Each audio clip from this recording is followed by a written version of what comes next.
so great news, we've got this bolt loose.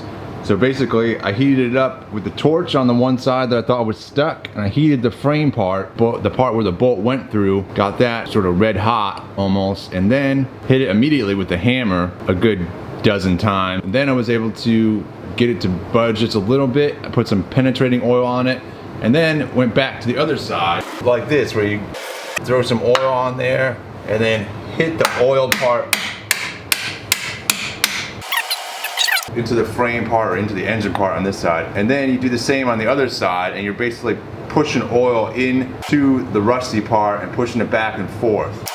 So then I go to do the same thing on the other side here, where I get some oil on the exposed part, and then hammer that back through.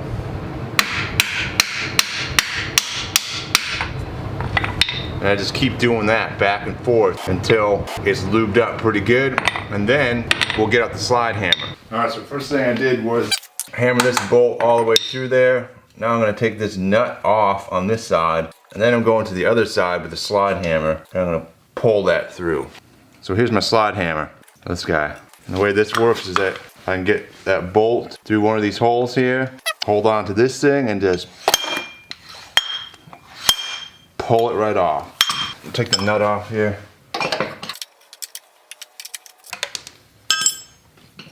Get my slide hammer on. Put my nut back on there. Let's see if we can slide this thing on.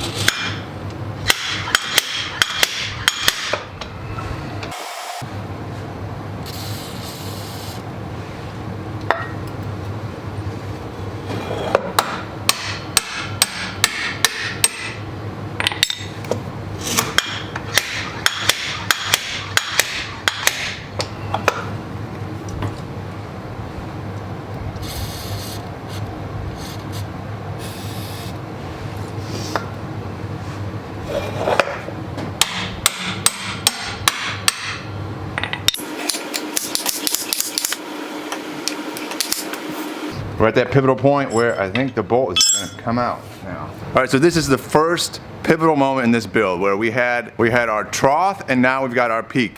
I was bummed out yesterday because this bolt was stuck in there. I planned to get the engine out yesterday and we had this one bolt that would not come out, and it was very sad. Now, today we're super stoked because this bolt is coming out and the engine should come out today. Sad to glad. Here we go, watch this historic moment in this build. Hopefully the engine doesn't fall out onto the floor. Bam! Look at that, bolt's out. This bolt may not be usable again, by the way, because we've smashed the hell out of it. These threads are like just gunked up with rust. I'm amazed at how much rust there was in there, but basically look at what we had to do.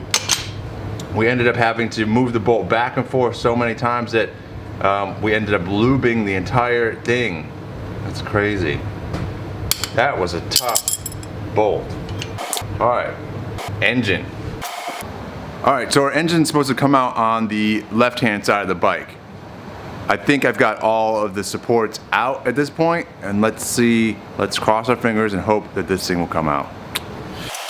Oh, wait a minute. All right, so the first thing is that we've got to wiggle it out of the drive shaft, which is this guy over here.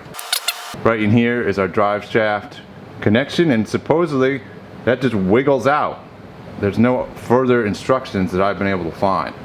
Shall see how this works. So I'm gonna try and wiggle it out right now, and then push the engine out to the left of the bike. All right, so there's an engine support right there. So I've got to wiggle this out past the engine support, at least so that this thing can then move forward and off of the drive shaft. Pry bar.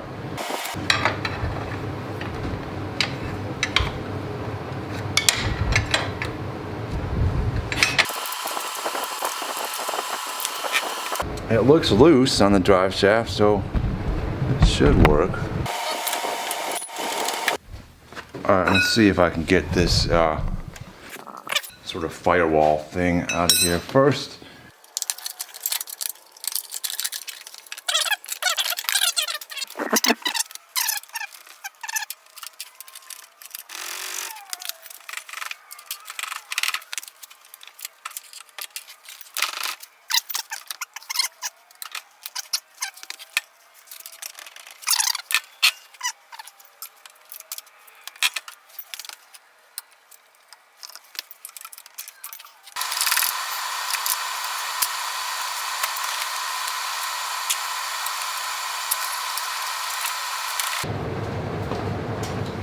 God damn it. Alright. So, contrary to instructions in the manual, it looks like there's a circlip on this drive shaft holding it in. Let's see.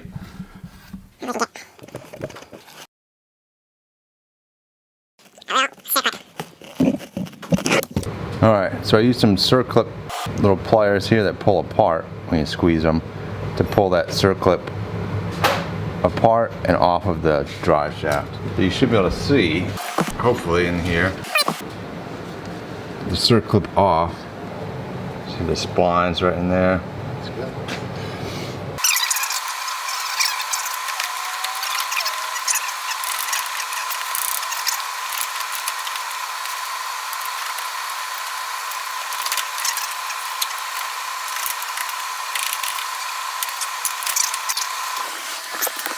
Alright, here we are off. The drive shaft is finally separated. And there it is. Alright, so here's a better look at the drive shaft connection. This is a circlip that came off of the drive shaft here.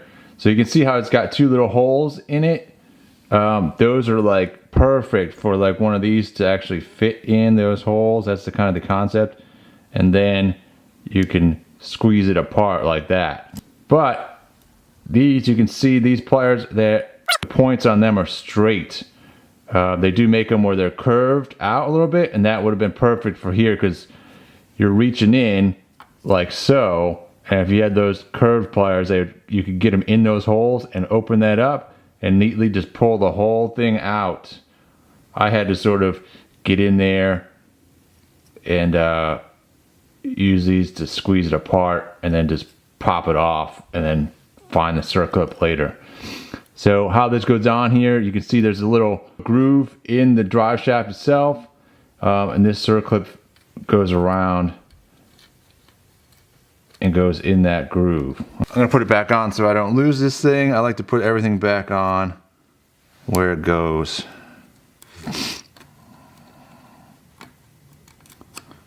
So you can see that's how it is, that's how it was in there, and that sucker was holding it from coming off.